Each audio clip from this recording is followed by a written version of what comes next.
You ever move somewhere thinking it's going to be peaceful, only to realize you've accidentally stepped into a real-life soap opera? That's exactly what happened when I bought a house in Maple Ridge Estates. Quiet neighborhood, big yards, nice people, and an HOA that promised to keep everything in order. What they didn't tell me was that in order really meant under Karen's rule. I had just retired from 20 years as a K-9 handler. My plan was simple: a nice house, 5 dogs, and finally some peace. Ranger, Bella, Duke, Scout, and Luna. All retired service dogs, disciplined, loyal, and calmer than most humans I know. The kind of dogs that only bark when it really matters. My idea of a good day was brewing coffee on the porch, watching the sun rise while the dogs napped under the oak tree. That's it. Simple, quiet, normal. Then Karen showed up. I first saw her striding across my lawn one morning, clipboard in hand, sunglasses perched like she owned the place. She didn't wave, she didn't smile. She said, "You know, dogs aren't really appropriate for this kind of neighborhood." I chuckled, thinking she was joking. "Well, good thing mine are trained better than most humans," I said. She didn't even blink. That's when I realized she was serious. The following week, I got my first official HOA notice. Excessive barking. Section 3, I read it 3 times, checking my memory. My dogs hadn't barked except at the mailman that morning. I shrugged, probably just a mistake. But it was. From that moment, Karen became relentless. Letters started arriving like clockwork. She complained about the military look of my fence, the size of my shed, the number of cars in the driveway. I ignored most, but one morning I found a note taped to my door. "Remove your dogs or the HOA will take action." I stared at it for a long time. Take action? What did that even mean? Call the dog police? Hire a shrink for my pets? I talked to a few neighbors, trying to gauge how bad this Karen situation really was. Everyone gave the same nervous smile. "Yeah, Karen can be intense," one neighbor said. "You're better off staying on her good side." I laughed. Good side? There is no good side. Karen only has her way or war. Things escalated quickly. She started walking past my property every day, making notes on her clipboard, shaking her head like she was personally disappointed in me. One evening, I caught her standing on her tiptoes, peeking over my fence. When I opened the gate and said good morning, she jumped like she'd seen a ghost and ran off. I could hear her muttering something about disrespect as she hurried down the street. That night, I sat on my porch, sipping coffee and checking my security cameras on my phone. The footage showed her circling my property with a flashlight, snapping photos of the backyard. Zooming in, there was no mistake, it was her. I remember leaning back in my chair and saying aloud, "You've picked the wrong house, Karen." The dogs were lying at my feet, calm and unaware of the chaos brewing outside. Little did Karen know, they sensed everything. They had seen every suspicious move I hadn't even noticed. Over the next few days, Karen's intensity grew. She sent letters, called the HOA office, complained to anyone who would listen. I tried to keep it cool, but the tension was constant. Every morning, I woke up wondering what she might do next. And every night, I double-checked that all 5 dogs were right where they should be, alert and ready if necessary. What I didn't know then was that Karen wasn't just going to find me or complain. She wasn't going to whisper behind my back or nudge the HOA to send another warning. No, she had already crossed a line. She was about to take the kind of action that would make her regret ever stepping foot near my property. And when she did, she was going to meet Ranger, Bella, Duke, Scout, and Luna, the calmest, most loyal, and surprisingly intimidating team anyone could imagine. And just like that, the quiet neighborhood I thought I'd retired to was about to become the stage for a showdown I never saw coming. It started with small annoyances, but Karen had a way of turning every little thing into a full-blown battle. One morning, I found another letter taped to my door. "Your dogs disturb the peace of the neighborhood," it read. "Immediate action required." I couldn't help but laugh.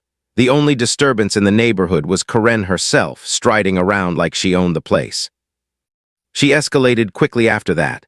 Every morning, she would stroll past my yard, shaking her head, muttering about lawlessness and discipline.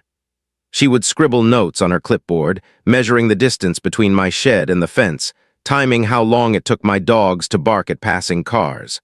I swear she had a stopwatch at one point. One evening, she cornered me at the HOA meeting. Her lipstick was perfectly red, her heels clicking like a metronome, and her eyes were sharp. "Your dogs are a menace," she declared, pointing at me like I was a criminal mastermind. The room went silent. I stood up calmly and said, "My dogs have more training in one paw than most people here have in a lifetime." A few neighbors stifled laughter. Karen turned red, flailing her arms like a fish out of water. The president of the board, well, she wasn't even the president, she was Karen. She stormed out, muttering about disrespect and community standards. After that meeting, I started noticing her on my property at night. I didn't see her at first, just shadows and movement along the fence. One night, I checked the security cameras and saw her tiptoeing along the perimeter with a flashlight. She crouched down, trying to peek over the fence again. I zoomed in on the screen and my jaw dropped. She wasn't just snooping, she was taking pictures of the dogs, the yard, and even the back gate.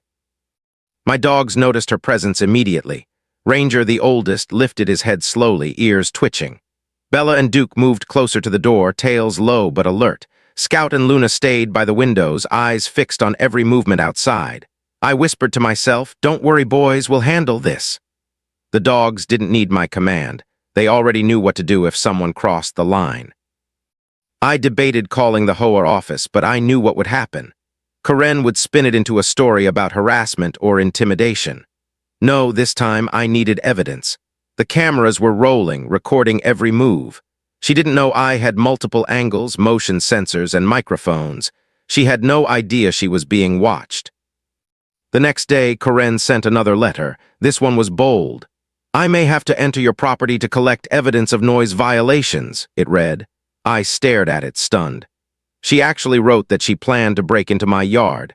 I felt a mix of disbelief and amusement. She really thought she could waltz in without consequences. Over the next few days, tension in the neighborhood grew. Whispers among the neighbors, quiet comments at the mailbox, "Be careful with Karen." They didn't know the half of it. I walked my dogs in the yard, letting them see her house across the street, knowing that if she tried anything, they would be ready. The calmness of the dogs was reassuring, but their alertness reminded me that the storm was coming. And then one night it happened. The gate was slightly open, left that way for reasons that seemed perfectly coincidental, and the lights were off. Through the corner of my eye, I saw shadows moving along the fence. I didn't panic. Instead, I quietly whispered to the dogs, "Someone's here." Immediately, all five went silent, each taking up positions near windows and doors, eyes glinting in the darkness. They didn't move an inch until the intruder got close enough. That night, Karen finally crossed the line from annoying to dangerous. She wasn't just sending letters or peeking over fences anymore. She was about to make a decision she would regret for the rest of her life. The calm neighborhood I had pictured in my retirement suddenly felt like a battlefield. And my 5 K9 dogs were the unspoken generals, ready to defend their territory. I watched the shadows on the security monitor, heart steady but alert. The dogs were silent, eyes glinting in the dark. They knew something was off, and I knew they could sense every hesitation, every nervous step. I couldn't help but smirk. Karen had no idea she was about to walk straight into a trap. Earlier that day, I had double-checked every camera, every motion sensor. One camera faced the back gate, another the side yard, and the last one captured the entire driveway. Each was recording in high definition, capturing everything in real time. I also made sure my phone alerts were active, so any movement would ping me instantly. Karen thought she was sneaky. She was about to find out just how wrong she was. The footage showed her clearly, flashlight in hand, crouched like she was a spy, moving carefully along the fence.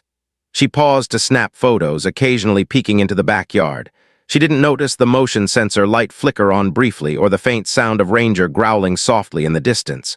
The dogs weren't moving yet. They didn't need to. They were patient, trained, lethal in silence if provoked. I zoomed in and saw her tripod set up near the garden. She was clearly trying to photograph the dogs in action, probably to prove they were aggressive or unruly. I chuckled quietly. Aggressive. If she only knew how much training and loyalty those dogs carried, she would have turned and run the first time she heard a single bark. The next morning, I walked into the HOA office with a sense of calm satisfaction. Karen was already there, glaring at me as if I had personally offended her entire family lineage.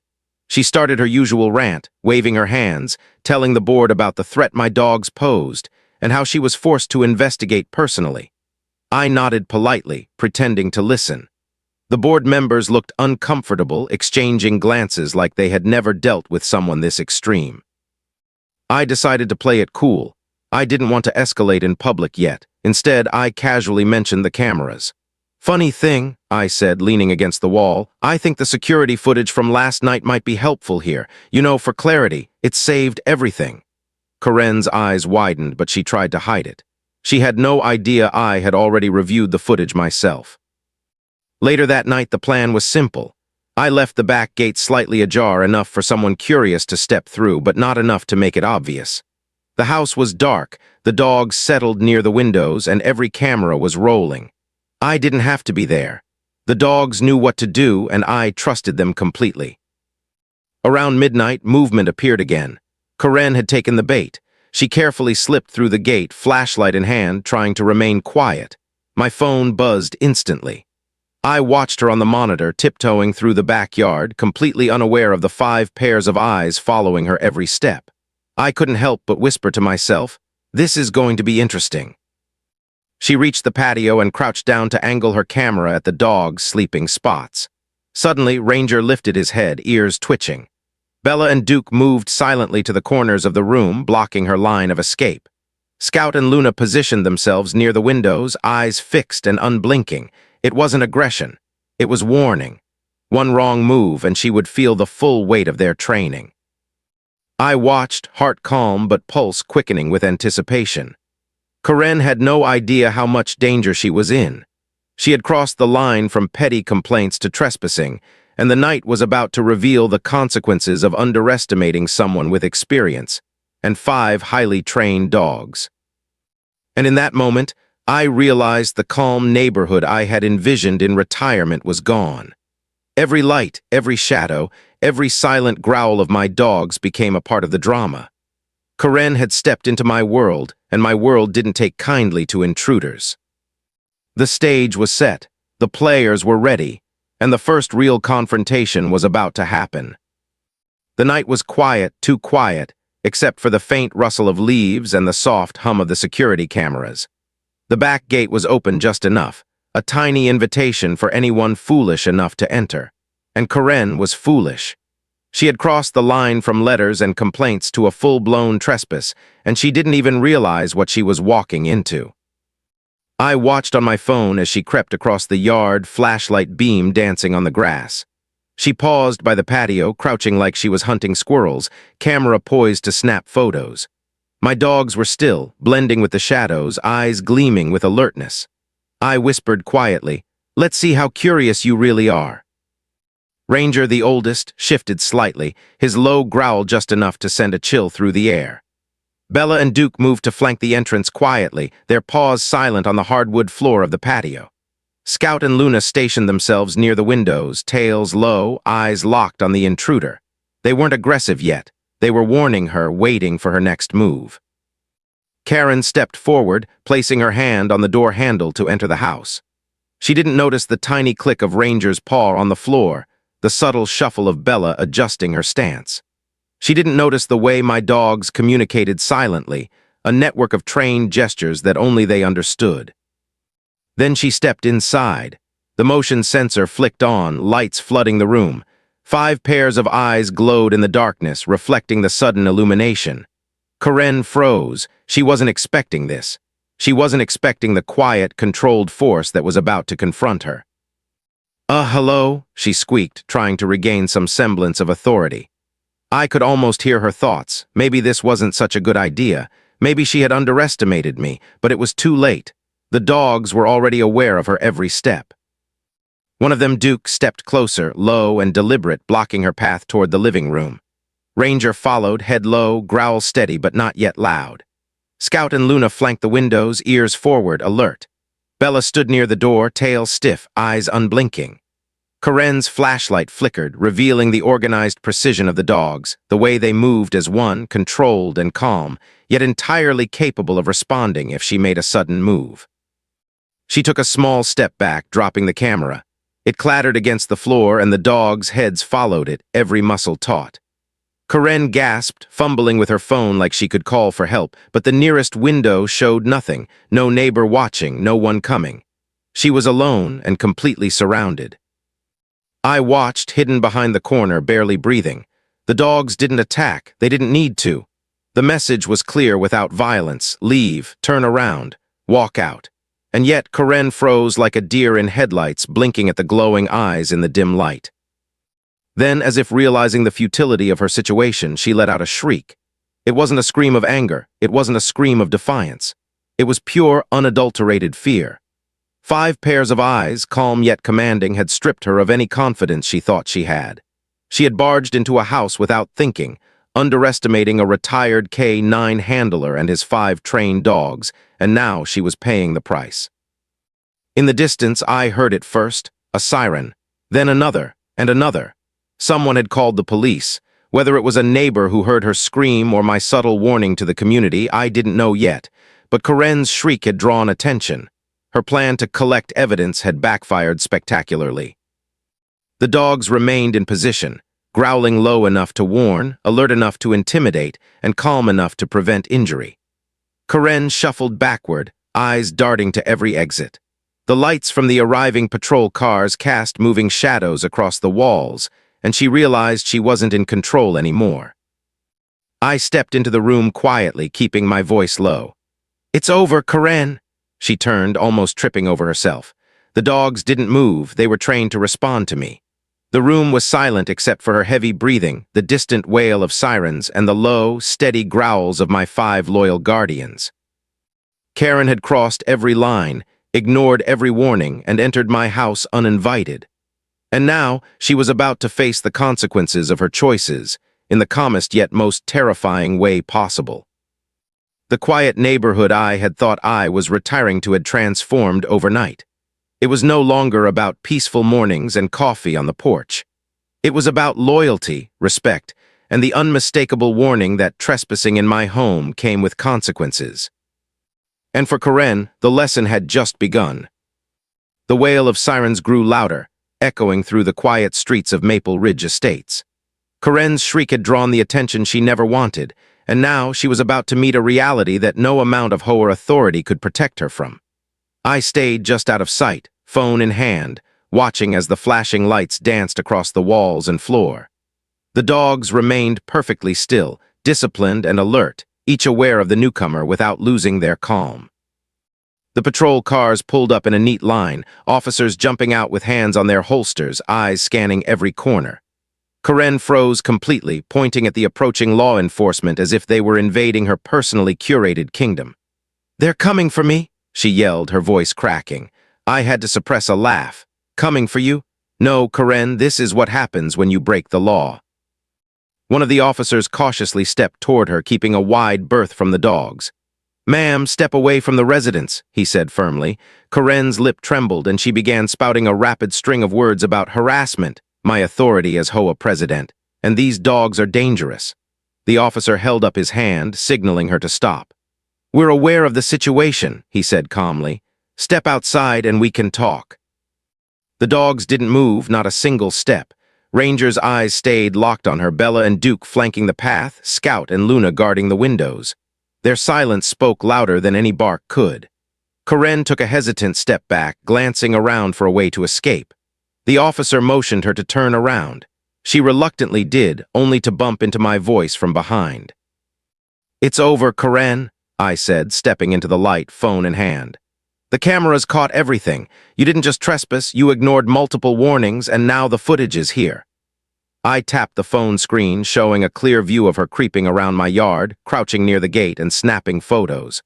The officers leaned in, expressions shifting from caution to disbelief.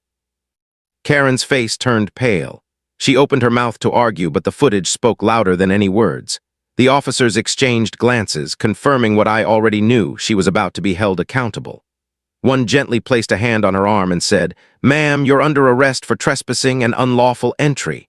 She blinked as if the words had no meaning, then stammered, "But I was just collecting evidence for the HOA." "You're lucky no one was hurt," I added calmly. The dogs remained perfectly poised, calm, but unmistakably in control. Had she made a sudden move, they would have acted defensively. This, officers noted silently, was a demonstration of restraint and training. The rest of the neighborhood began to stir. A few neighbors peeked through their windows, whispering, pointing, and trying to process what had just unfolded. All along, they had been terrified of Karen's intensity, but seeing her cornered by law enforcement and my 5 dogs changed the story entirely. Suddenly, everyone had been on my side, silently rooting for the calm, controlled veteran and his loyal team. As Karen was led to the patrol car, she continued to protest, flailing and claiming injustice. The officers ignored her, focused on securing her safely without escalation. I stayed back, dogs at my side, watching as the red and blue lights reflected off the walls of my home. They had defended their territory without a single bite, without a single act of aggression. The message had been delivered loud and clear.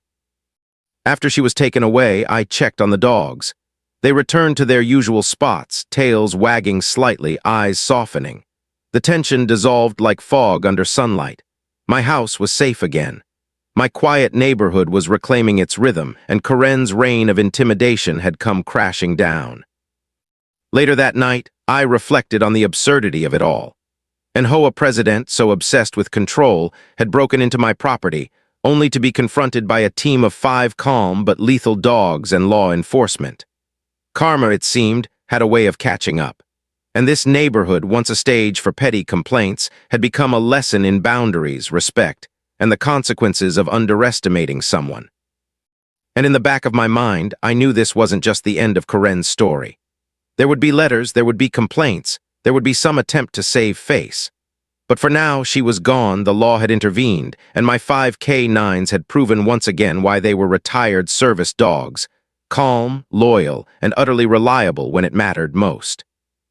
The calm after the chaos was almost peaceful, almost. The morning after Karen's arrest, Maple Ridge Estates felt strange. Quiet, but not in the usual peaceful way. It was the kind of quiet that comes after a storm, when everyone knows something big has just happened and they're waiting for the next wave. I sipped my coffee on the porch, 5 dogs sprawled lazily around me, their calm presence a sharp contrast to the chaos Karen had left behind. Word had spread quickly. Neighbors whispered at the mailbox, peeked through curtains, and exchanged nervous glances at the HOA office. Apparently, Karen had been calling frantically from the station, demanding someone defend her, claiming she had been wronged, claiming I had somehow trapped her. I smiled. Trapped. The cameras, the dogs, and her own choices did that all by themselves. The HOA board held an emergency meeting. Surprisingly, Karen was not allowed to attend. She had resigned temporarily, or maybe they had forced her to, because no one wanted to be associated with someone who had just been arrested on private property. I wasn't invited either, though I didn't mind. I could watch the spectacle from a safe distance. The board members argued nervously among themselves. Some tried to defend her actions, insisting she was only doing her job, protecting the neighborhood, upholding rules. Others whispered that she had gone too far, that she had scared everyone and brought unwanted attention. The meeting ended in chaos, with no clear resolution, just a growing sense of panic and embarrassment among the board. Later that day, I received a letter from a lawyer representing Karen. My first thought was amusement. Her new plan was obvious. She was going to sue me for emotional distress, claiming the dogs had somehow intimidated her and that my actions had caused her trauma. I laughed quietly. She didn't understand that she had caused her own problems from the moment she decided to sneak into my yard. I showed the letter to the dogs. Ranger wagged his tail slowly, Bella tilted her head, Duke stared at the envelope like it might contain a treat, Scout yawned, and Luna simply sat unimpressed. They had already handled Karen's miscalculation, and now it was my turn. I called my attorney, a calm, confident retired cop's spouse who understood both law and strategy. She laughed when I explained the situation. "Don't worry," she said.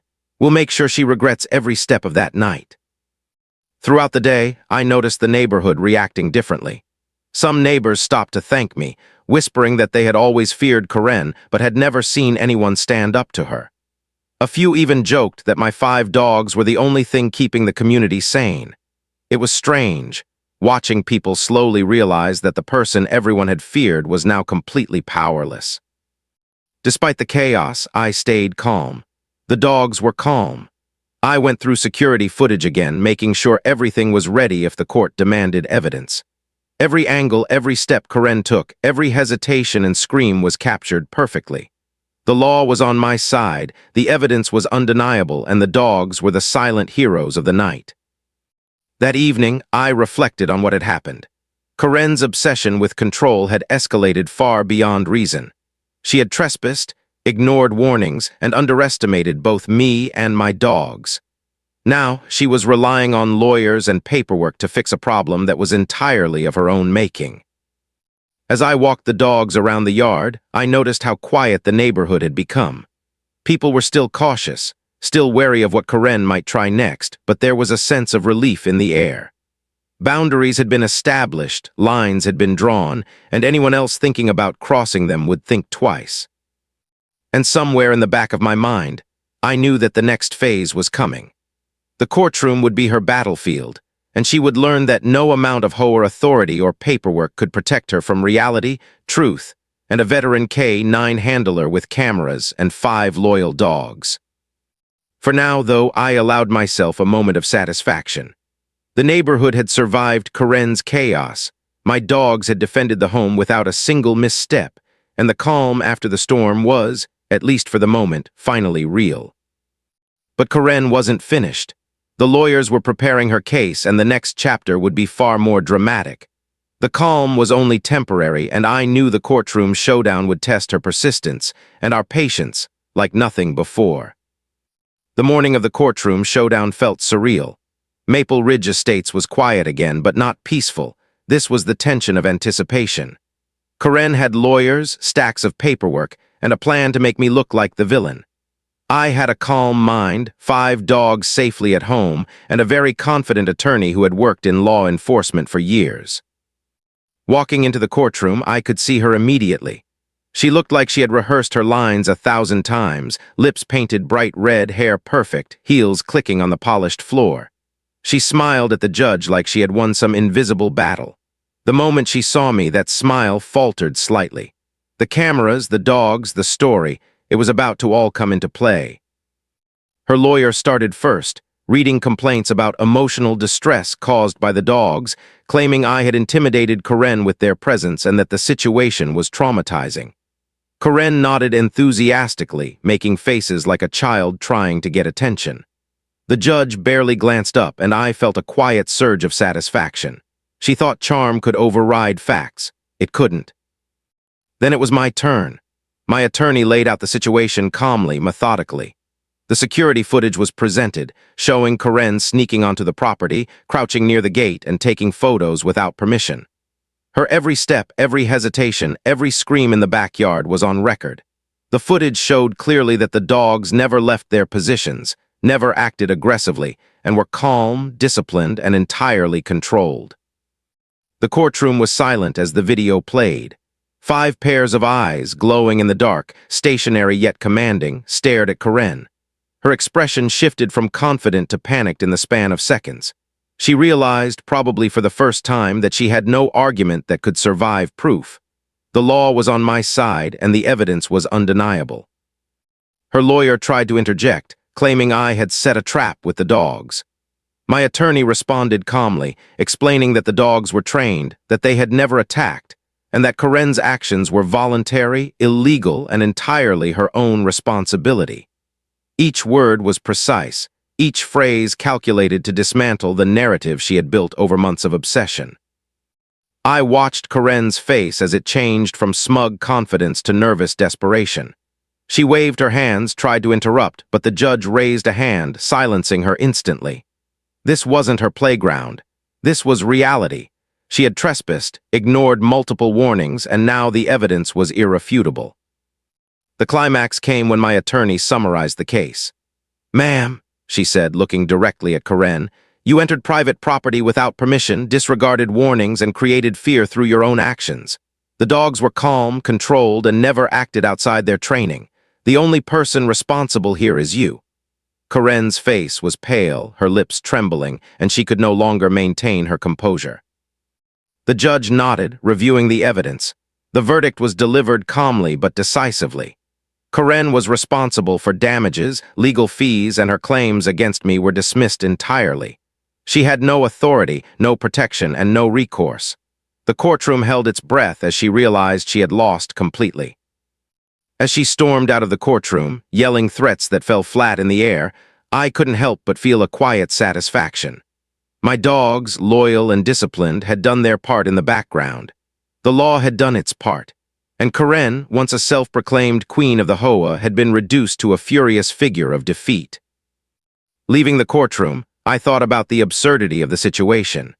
An HOA president so obsessed with control had trespassed, screamed, and attempted intimidation, only to be defeated by cameras, law, and 5 calm dogs. The story had drama, suspense, and a touch of humor, but most importantly, it had justice. Back home, the dogs greeted me as if nothing had happened, wagging tails and quiet nudges reminding me that they were always loyal, always disciplined, and always ready. The neighborhood would talk about this for years. Anyone considering crossing boundaries would think twice. And in that moment, I knew it was over. Karen's obsession, her intimidation, and her sense of power had all collapsed in front of evidence, law, and common sense. The neighborhood could finally breathe, and I could finally enjoy the quiet I had dreamed of when I first moved in. The calm was real this time. The dogs were content, and for the first time in months, I could sip my coffee on the porch without worrying about what Karen might do next. After Karen stormed out of the courtroom, yelling threats that no one cared to listen to, Maple Ridge Estates finally began to feel like home again. The streets were quiet. The neighbors exchanged relieved smiles, and my 5 dogs, Ranger, Bella, Duke, Scout, and Luna, had returned to their usual spots, tails wagging slightly, eyes soft and calm. The storm was over, and the peace I had imagined when I first moved in had finally arrived. I walked around the yard that evening, coffee in hand, watching the dogs stretch and settle under the fatting sun. They were calm, obedient, and loyal, the perfect guardians for my home. I thought about the absurdity of the past few months: letters, fines, sneaking, trespassing, police sirens, courtrooms, lawyers. It all felt like a bad reality show, except I had front-row seats and 5 highly trained co-stars. The neighborhood was changing too. A few neighbors stopped by to thank me personally, whispering about how Karen had terrified them for years, how no one dared to speak up. They laughed quietly as I told them that the dogs had handled the situation without a single bite, only their presence and training doing the work. They were amazed, not at the dogs' abilities, but at Karen's audacity. HOA meetings continued, but with a completely new tone. Without Karen, the board was calmer, more reasonable, and focused on actual community issues rather than personal vendettas. I was occasionally invited to offer input, not as a target, but as someone whose experience had proven valuable. I politely declined most of the time, preferring to sip coffee and enjoy quiet mornings while the dogs dozed around me. I reflected on Karen's obsession, her need to control, and the chaos she had created. In a strange way, it was satisfying to see justice served. She had trespassed, underestimated me, underestimated the dogs, and learned the hard way that boundaries exist for a reason. The law had spoken, the cameras had recorded everything, and my 5 loyal companions had reminded her that respect is not optional. There was humor in it too. Neighbors would occasionally joke that the dogs were the real neighborhood watch, more effective than any HOA committee. I couldn't help but laugh along. The image of Karen screaming at 5 calm, controlled dogs while the police arrived was surreal enough to be a story told for years. And I imagined the story spreading, quietly, with the moral that crossing a retired K9 handler and his 5 dogs is a mistake you only make once. As the weeks passed, the neighborhood returned to its usual rhythm. The dogs settled back into their routines, patrols around the yard replaced by naps in the sun. Children played safely, neighbors gardened without fear, and the streets felt genuinely peaceful. I finally had the calm retirement I had envisioned, punctuated only by occasional barks at passing squirrels or the mailman. And whenever someone new moved in, I gave them the same advice. Don't worry, my dogs only bark at trespassers and they remember faces. It became a quiet joke in the neighborhood, a way to keep everyone alert but smiling. The presence of the dogs was reassuring, a reminder that peace is maintained not just by rules, but by vigilance and loyalty. One evening, as I sat on the porch watching the sun set behind the trees, I thought about Karen. She was gone, removed from the HOA, her authority evaporated, her plans thwarted. And I smiled. The lesson had been clear. Respect boundaries, respect people and their property, and never underestimate quiet loyalty. Ranger shifted, stretching and nudging my hand for a scratch behind the ears. Bella yawned, Duke flopped onto his side, Scout curled up near my feet, and Luna closed her eyes. 5 pairs of eyes had seen the chaos and survived, 5 hearts had remained loyal and calm. The neighborhood was safe, the law had done its part, and my 5 K9s had once again proven that courage doesn't always roar. It often waits silently, watching, protecting, and ensuring that peace is restored. And if Karen was listening, anywhere in the distance, my dog still remembered her scent. A quiet warning, a lesson in loyalty and justice, and the reassurance that Maple Ridge Estates was finally, truly home. You've heard this confession, now wait until you hear the next one. The truth that shatters everything you thought you knew.